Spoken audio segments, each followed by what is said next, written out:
When Germany invaded Poland in September 1939, Britain and France, having pledged to defend it, responded by declaring war on Germany. Yet, 2 weeks after German troops crossed the border from the west, Soviet troops invaded from the east. And as many of you will know, there wasn't a response.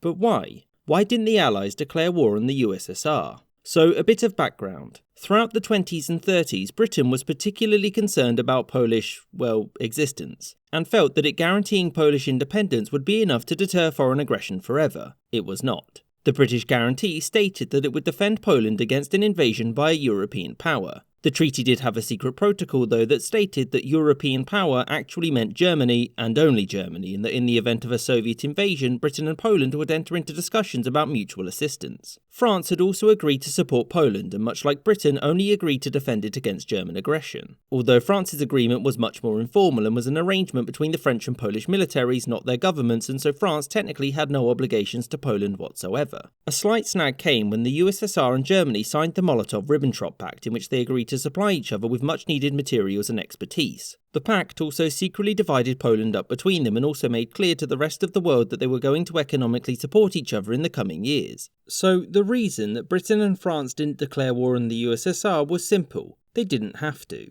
Although there is some nuance to this. So after Britain received word of the Soviet invasion from the east, its reaction was one of caution. The Polish ambassador had approached the British government and was like, maybe help, to which Britain said no. Now, this doesn't mean that Britain was never going to help, it simply meant that the UK was weighing its options and prioritising victory over Germany above all other things, including Poland existing. You see, the British government was aware that the USSR and Germany had spent the past half-decade denouncing each other, and now that Poland had fallen, there was no buffer state between the two anymore. As such, there was a strong belief that Britain and France need only hold out until the two inevitably turn on each other. The French government held a similar view, but they also believed that Poland, as of the Soviet invasion, no longer existed, and that France declaring war on Stalin wouldn't do anything to help anyone. And to French strategists, this was actually a good thing, since Germany now likely had to keep a large number of troops on its eastern border, meaning that France would have a much easier job in defeating Germany, just like in World War I. And so when Poland was conquered, Britain pushed forward with the harshest measures known. It wrote a strongly worded letter to the USSR saying that the Soviet invasion was unjustified and frankly not on.